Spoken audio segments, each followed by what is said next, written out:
UPSC के लिए coaching करना चाहिए नहीं करना चाहिए, या फिर यूपीएससी में टाइम मैनेजमेंट कैसे करें, टेस्ट सीरीज़ का क्या सिग्निफिकेंस है, इन सारी चीज़ों पे आज डिस्कस करेंगे।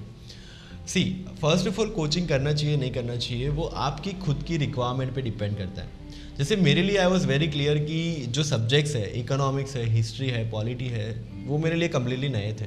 सो मुझे कहीं ना कहीं लगता था कि नहीं, मुझे अगर इन चीज़ों को समझना है शॉर्ट टाइम में, I need the help, right. तो उसी हिसाब से अगर आप चीज़ों को अपने आप से समझ लेते हैं, आप उसको कंप्रीहेंड कर सकते हैं, I think there is no requirement of coaching, right. और कोचिंग के लिए कोचिंग के दो एडवांटेज है कि वो आपको एक रूटीन शेड्यूल देते हैं और आपको गाइडेंस देते हैं, एक एटमॉस्फेयर देते हैं। अगर वही चीज़ आप घर पे मेंटेन कर पा रहे हैं then there is no need for coaching, right. So this is the first thing.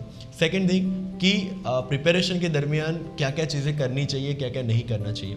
So UPSC clear करने के लिए एक सिंपल फंडा है कि आप जहाँ पे भी एफर्ट्स डाल रहे हैं, you have to get the maximum output out of that. तो फॉर एग्जांपल कुछ लोग न्यूज़पेपर पढ़ के नोट्स बनाते हैं कि इसमें से करंट अफेयर्स की नोट्स बना ली।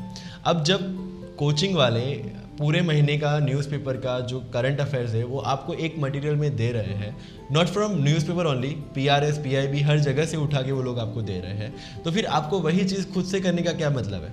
बेटर है कि आप उतना टाइम उस मंथली मैगजीन को रिवाइज करने में डालें जिससे आपका कॉन्फिडेंस भी बढ़ेगा और क्लैरिटी भी डेवलप होगी। तो इस तरह से आपको अपना जो अप्रोच है वो डिज़ाइन करना पड़ेगा। सेकेंड थिंग, काफ़ी लोगों का मैसेज आता है सर आपकी स्ट्रेटजी क्या है। सो सी, अगर यूपीएससी में 1000 लोग सिलेक्ट होते हैं तो 1000 लोगों की 1000 स्ट्रेटजी अलग अलग होती है और वो प्रीवियस ईयर के सभी टॉपर से अलग होगी। व्हाट डज इट मीन कि हमारी स्ट्रेंथ और हमारी वीकनेस अलग है फंडामेंटली दूसरों से। सो हमारी जो स्ट्रेटजी भी होगी वो दूसरों से अलग होनी है। कभी कभी आपने कभी ऐसा किया है कि आप हॉस्पिटल में गए और डॉक्टर को ये बोला कि सर आपने पहले वाले पेशेंट को जो प्रिस्क्रिप्शन दिया है मुझे भी सेम मेडिसिन चाहिए। We don't say like that, right, क्योंकि उसकी बीमारी अलग है, हमारी बीमारी अलग है। उसी तरह यूपीएससी में भी किसी और की स्ट्रेंथ अलग है, मेरी स्ट्रेंथ अलग है।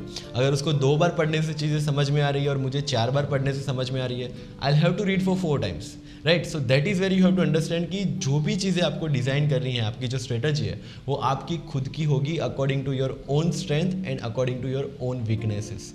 तो ये चीज़ है, कभी भी किसी के पीछे नहीं भागना है। आपको जो चीज़ें अच्छे से समझ में आ रही है उसको कवर कीजिए, जहाँ पे प्रॉब्लम है उसको और अच्छे से कवर कीजिए। जब तक आप समझ ना लें, जब तक आप उसको लिंक ना कर पाए, तब तक उस पर सोचते रहिए। This is the approach to prepare, this is the approach to prepare for the UPSC, right. So that is where be very much careful कि किसी और के नक्शे कदम पे नहीं चलना है, हमें खुद ही अपना रास्ता डिज़ाइन करना है। अगर आप मेरा बुक लिस्ट देखोगे तो आपको लगेगा कि ये प्रीवियसली किसी टॉपर से ऐसा बुक लिस्ट रिफर नहीं किया, या मेरे साथ किसी के भी अगर बुक लिस्ट देखोगे तो वो सबके अलग अलग होंगे। व्हाट डज इट मीन कि यूपीएससी बुक लिस्ट पे नहीं चलता, वो अंडरस्टैंडिंग पे चलता है कि आप जहाँ से भी पढ़ रहे हैं कितना अच्छा उसको समझ रहे हैं। और एक ही चीज़, जब बुक लिस्ट की बात आती है तो आपके दिमाग में एक ही चीज़ आनी चाहिए, that is syllabus of UPSC. जिस बुक में से आपके प्रीलिम्स और मेंस की रिक्वायरमेंट फुलफिल होती है वही आपके लिए स्टैंडर्ड बुक है।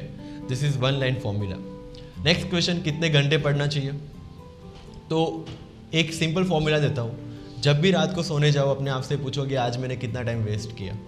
जब वो वेस्ट होता हुआ टाइम कम होता जाएगा, you are on the right track for the preparation. इसमें कोई फिक्स नहीं है कि 8 घंटे पढ़ना चाहिए, 15 घंटे पढ़ना चाहिए। हाँ, आप जितने घंटे पढ़ रहे हो, give your maximum input, you will get the optimum output, right. So यही चीज़ आपको ध्यान में रख के जाना है कि आप जो भी एफर्ट्स डाल रहे हैं, you must get something out of it. अब